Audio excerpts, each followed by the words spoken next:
what I want to do is something that was mentioned on Roland Martin by a counselor who was on his show, Robin May, who said that no matter if you have 500 followers, 5,000 followers, 5 million followers, it's our responsibility to elevate the conversation. And that's what I want to do today. I can't even judge Chris or Jada or Will. Like whenever I get ready to judge someone else, there's a small, still voice inside of me.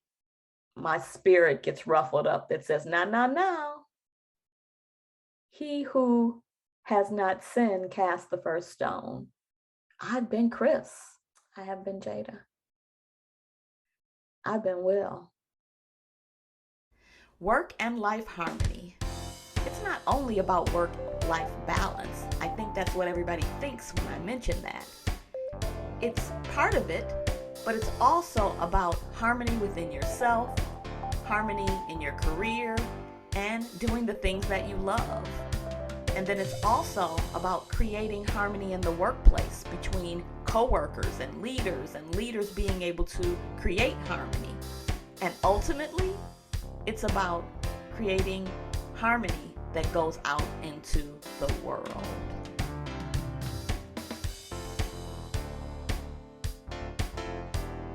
Welcome to another episode of Work and Life Harmony. I am Coach Kim Bettie, and in full disclosure, I was a little bit or a lot leery about the topic that I'm going to address today.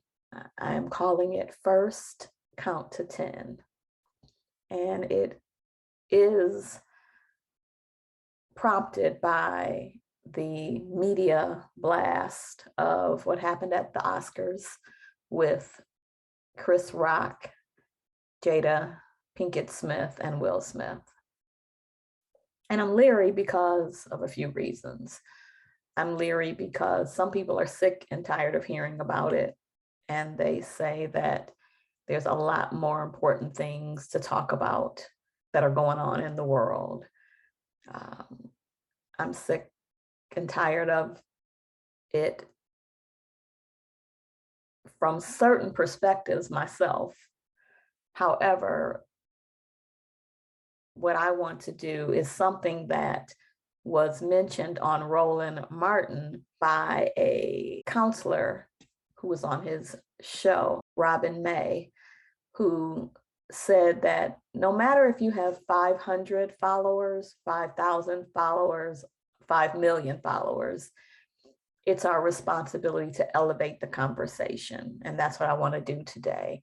I can't even judge Chris or Jada or Will. Like whenever I get ready to judge someone else, there's a small, still voice inside of me. My spirit gets ruffled up that says, no, no, no. He who has not sinned cast the first stone. And so, it was ironic because I go to e-church with TD Jakes on Sundays from my apartment in California and his church in Texas. But that was his sermon, basically. That was the essence of the foundation of his sermon. And I was like, yes, and I think it was because he had Denzel Washington in his international leadership conference this past weekend. And he had a conversation with Denzel that a lot of you have heard, in which Denzel Washington says he prayed with Will Smith during the Oscar debacle. And he says that he's not going to say what he talked about behind the scenes, but he does say, there, but for the grace of God, go I. There, but for the grace of God, go any of us. And immediately what went through my mind was, oh, man, I've been Chris. I've said insensitive things to someone unintentionally, or sometimes we do it intentionally because we have whatever issues with them. I've been Jada and someone says something to me in my body language that then prompts others to go into a rescue mode, if I want that or not. I've been Chris. I have been Jada. I've been Will. You know, I do a lot of talks on emotional intelligence. I have been to Detroit Public Schools. Those of you who know I'm from Detroit, I've gone and talked to middle school students in Detroit. I have spoken to students in vocational programs who have recently gotten out of prison and cannot afford to have another strike. And I talk about emotional intelligence and managing oneself in the work world and with my clients. Emotional intelligence is being aware of your own emotions, self-awareness. It's being prepared to manage your own emotions and your own hot buttons. And it is being aware of others' emotions, either by a natural propensity to be able to do that, or that you learn how to do it, and then managing those hot buttons of others in relationships so that you don't exasperate them. And I can say I've been Will, and I've come a long way. There before the grace of God go I, because I can remember when I was I was in high school. I would say I was in my sophomore year, and a few of my best friends will know this. I'm going to show you from where I came to where I am now. And the moral of the story is, if I can, you can. Everyone, not judging Will, but I believe there's hope. There's hope for us all. So picture this, I'm in high school and I'm from Detroit. And the neighborhood that I grew up in was different than the high school that I went to. I caught a bus or car, I wasn't bused, but we caught bus car and got a ride to a high school, Cass Tech. And it was far away from my neighborhood. And we were just serious about school and academics and extracurricular activities. And it was a very peaceful, calm school for the most part. You know what I mean? We were still kids. But the neighborhood that I grew up in, we had a code of conduct, if you will. And that neighborhood in Detroit, I grew up 7 Mile, Wyoming. If you are not from Detroit, you know about Eminem and 8 Mile. I'm on 7 Mile. And we grew up with, if you disrespect me, then I must do something. You do not disrespect. As soon as I hear the word disrespect, like it courses through my veins. And so I had to balance my neighborhood where I grew up and my father, who had a horrific temper. Like when Will Smith said, "Keep my wife's name out your bleeping mouth," the look on his face was the look that my dad would have when my brother's friends would say something that he felt disrespected, and he would tell them to get out of his effing house and put them out the house. We could be in the middle of dinner, Thanksgiving, sitting around chit-chatting. So I grew up in a neighborhood, grew up in a household, and now I'm with this high school who's peace and calm, and we're in the girls' bathroom, and a girl who was a bit of a, I don't want to say bully, but she did bully. She came up to me, and she had said a lot of things. She liked my friends and for some reason didn't like me as much. And so she came up to me in the girls' bathroom, and she said, and had a piece of paper, a white piece of, like lined paper, and said, you're as white as this paper. You're like white. She was beautiful brown skin, and my girlfriends that were standing around had beautiful brown skin. And she was telling me that I was as white as this paper, flicking it in my face. Now, you could think, so what? She said that, right? But for me, you'd have to know my sensitivities and me being a Black woman and what that meant for me and my complexion. And at the time I had long hair, and the association with being light-skinned and long hair versus brown skin and having thicker hair and all this stuff, right? And when she said that, dad, neighborhood. So I took my foot and I swept it out from under her, and she immediately fell in the woman's bathroom, fell down on the ground. And I'm pretty sure I was standing over her, telling her what I could do to her right then, or what I would do to her if she ever said anything like that to me again. Let's say I'm 15, 16. And so when that happened, I immediately thought, when everybody was like, what if Chris Rock would have fell and hit himself or hurt himself or died, or, everybody went there. I'm like, what if I would have hit that girl and tripped her feet rather out from under her, and she would have hit her head on the back of the concrete floor, or the counter, or the sink? Or what if somebody would have reported it?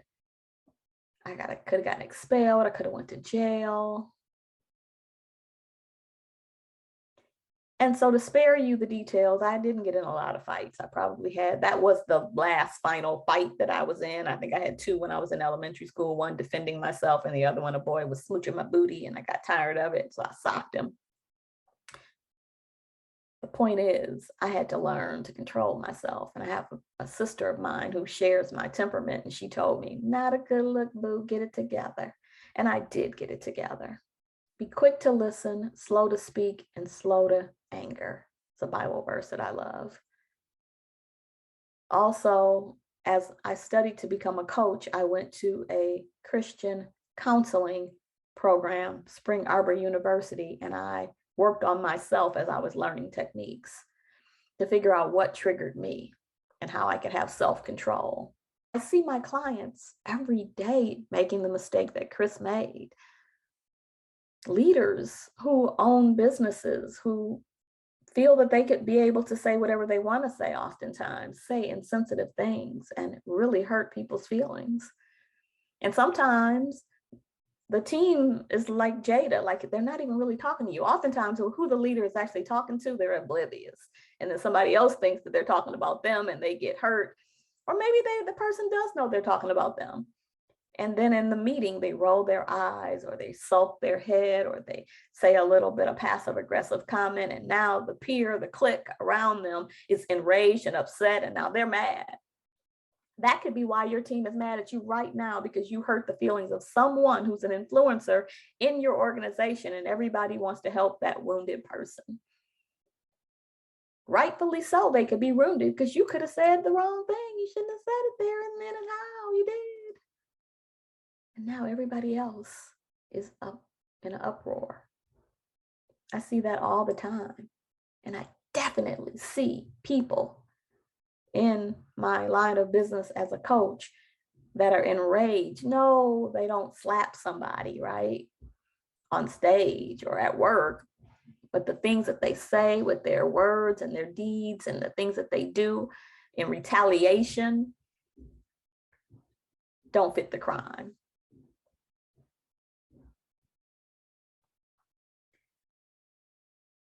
So I'm not judging.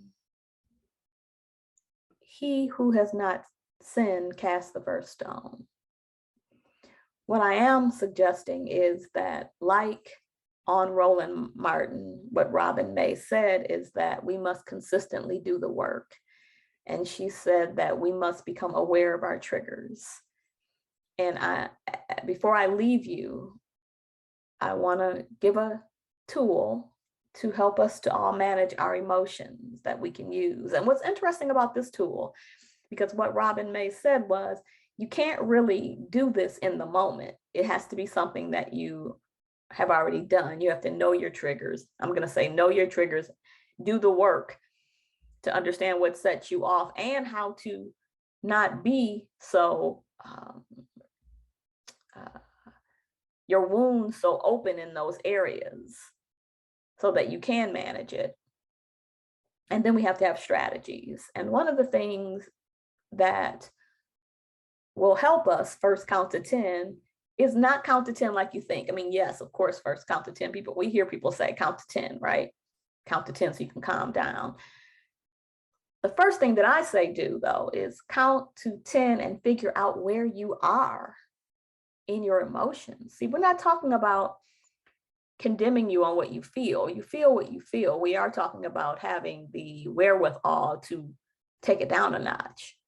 So the first thing that I always tell myself and my clients is to first assess, where are you, right? And this works. I always say, first figure out what a 10 looks like, right? What is justifiable for your emotions to be a 10? And first of all, what do those emotions even look like? So let's just take the emotions of being mad. And that could be anywhere from being bothered, ruffled, irritated, displeased, annoyed, steamed, irked, to perturbed, frustrated, fed up, disgusted, ticked off, fuming, to explosive, enraged, irate, outraged, and furious. And so when you look at what a 10 looks like based on those emotions, you could say something like, someone broke into my house and they are about to attack my child, my wife, my husband. If that is a 10, then what is it when that person said what they said to you during the meeting yesterday compared to that? And most people say a 2. And I say, well, how are you feeling when it happened? A 10. So the first thing that I always suggest is first look at what a 10 is to you, and then learn to take yourself down a notch. It's not that you won't feel a 10, but ask yourself, is this 10 warranted for this situation? And take it down. And then you have to have strategies to take it down. Breathing, take a walk, certain music, meditation, a Bible verse. Mind, quick to listen, slow to speak, slow to become angry. I also ask myself, what is my role in this matter if they're saying something to me? Or do they really mean to say what they're really saying? Or maybe it's just about them. It's not nothing to do with me, their poor communication skills. So I can talk myself down, go talk to a good friend. So that's one aspect of it. First, count to 10 and assess where you are. And the other is, and this is the beautiful thing about it, is hopefully you can have a second chance. Hopefully the police aren't called, or the girl in the bathroom doesn't fall and split her head open and you go to jail and you don't have that second chance. Or if you have it, it's years and years from then.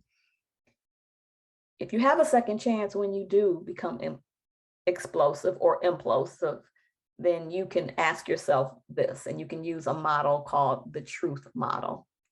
As I mentioned before, I went to a Christian counseling program, and there was a book called The Process and Practice of Christian Counseling. And the Christian counseling program that I went to and through was beautiful because it wasn't only about supporting Christians in their walk and, in their counseling. And for me, for coaching, was what I plan to do with my education. It's anyone of any faith. I say people of all faiths and no faith. So it taught you how to integrate faith in if that's what a person wanted to do. The truth model that I use is by Leslie Vernick and Chris Thurman. And the truth is the acronym TRUTH. So like Robin May on Roland Martin said, we have to know our triggers, what triggers us. And then we have to be able to assess what level we were triggered to in our emotions. Now, I do want to say this. If I say a 10 is that someone's in my home and there could be attacking my family, actually, I had someone come into my home, a home invasion in the middle of the night, and I didn't know if they were attacking my family, my daughter, at 1 or 2 in the morning. I heard, Mom, someone's in the house. And even then, I couldn't afford to be at a 10. My heart was beating when I woke up. And of course, all those things, the fight, the flight, the freeze that happens when we're hijacked. I couldn't afford to fight because I could have made matters worse.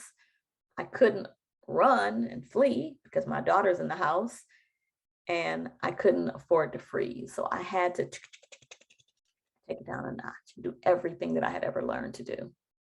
So you have to know your triggers, your hot buttons, things that will possibly come, what threatens you.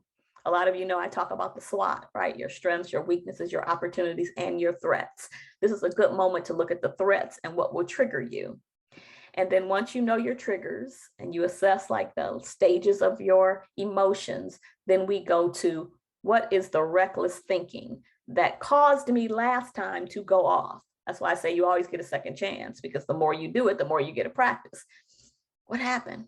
And then what was the unhealthy response or result? So TRU. And then once you've analyzed that, you keep a journal with that. Then you look at what is the truthful thinking.